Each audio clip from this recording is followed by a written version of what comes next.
السلام علیکم ورحمۃ اللہ وبرکاتہ۔ سامعین، آؤ عقیدہ سیکھیں۔ اس سبق نمبر 21 میں ہم آپ کا استقبال کر رہے ہیں۔ آج کی اس مجلس میں آخرت پر ایمان پارٹ 2 میں ہم آپ کو دعوت دے رہے ہیں۔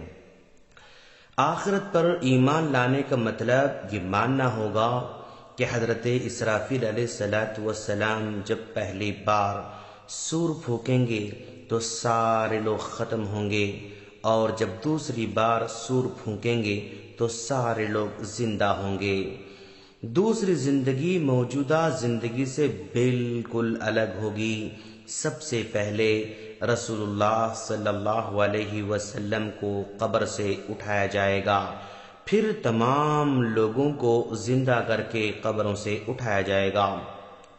تمام اگلے پچھلے لوگوں کو حشر کے میدان میں جمع کیا جائے گا۔ لوگوں کو مختلف گروپس میں تقسیم کیا جائے گا۔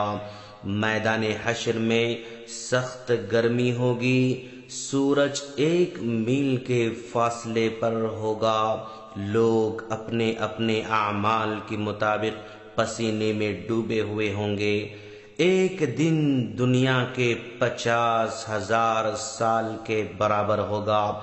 وہاں نیک لوگوں کے چہرے چمکتے ہوئے ہوں گے، نہ ان پر کوئی خوف ہوگا نہ ان پر کوئی غم ہوگا۔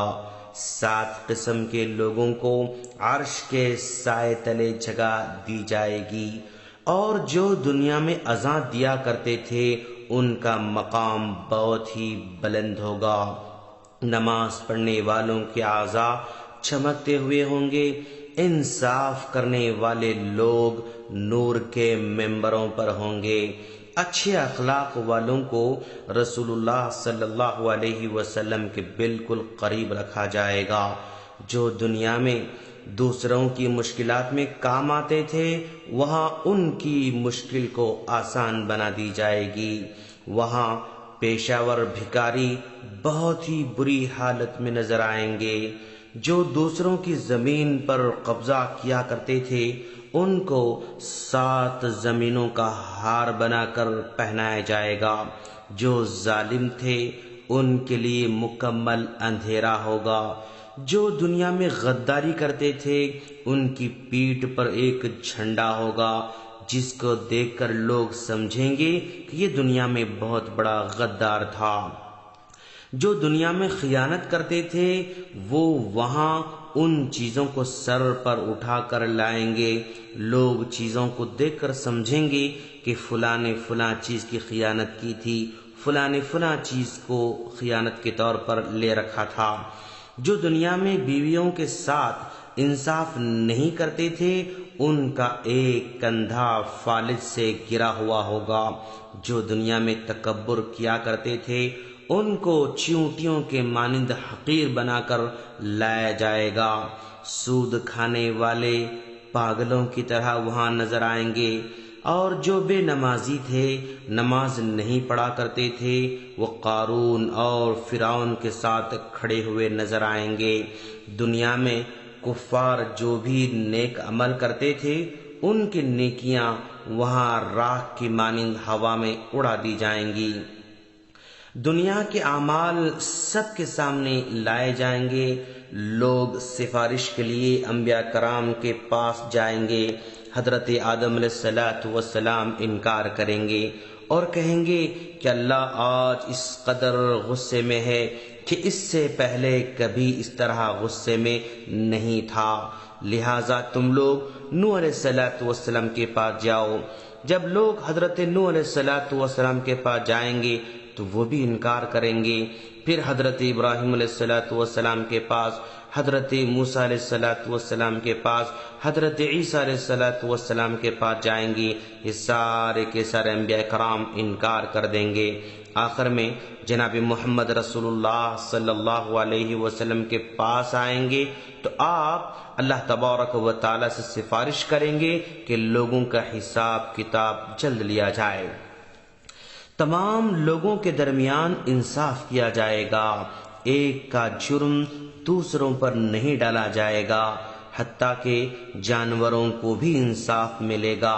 یعنی اگر ایک سینگ والی بکری نے کسی بے سینگ بکری کو ماری ہوئی ہوگی تو وہاں بدلہ اس کا دیا جائے گا۔ کوئی رشوت قبول نہیں کی جائے گی، اور ریاکاری سے جہاد کرنے والے، دکھاوے کے لیے خرچ کرنے والے اور دکھاوے کے عالم کو سب سے پہلے جہنم میں ڈالا جائے گا۔ وہاں کچھ لوگ ایسے بھی ہوں گے جن کے گناہوں کو نیکیوں میں بدلا جائے گا، کچھ لوگ ایسے بھی ہوں گے جن کا حساب ہی نہیں لیا جائے گا بلکہ سیدھے جنت میں بھیج دیا جائے گا۔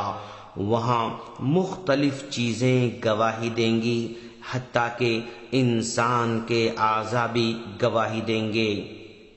مؤذن کی اذان سننے والے درخت ہوں یا پتھر ہوں، وہ سارے کے سارے گواہی دیں گے، فرشتے بھی گواہی دیں گے، زمین بھی گواہی دے گی، اور سب سے پہلے امتی محمدیہ کا حساب لیا جائے گا۔ غریب مسکینوں کا حساب بہت جلد ہوگا، مالداروں سے پہلے جنت میں چلے جائیں گے۔ اللہ کے حقوق میں سب سے پہلے نماز کا حساب لیا جائے گا، اور بندوں کے حقوق میں سب سے پہلے قتل کا حساب لیا جائے گا۔ ترازو میں اعمال تولے جائیں گے، نیک لوگوں کو حوض کوثر کا پانی پلایا جائے گا، اور جو دنیا میں بدعات کیا کرتے تھے ان کو حوض کوثر سے دور رکھا جائے گا۔ پھر اس کے بعد پل صراط پر سے تمام کی تمام لوگوں کو گزرنا ہوگا۔ سامعین، سلسلہ جاری ہے، ہماری اگلی کلپ کا انتظار کریں۔ السلام علیکم ورحمۃ اللہ وبرکاتہ۔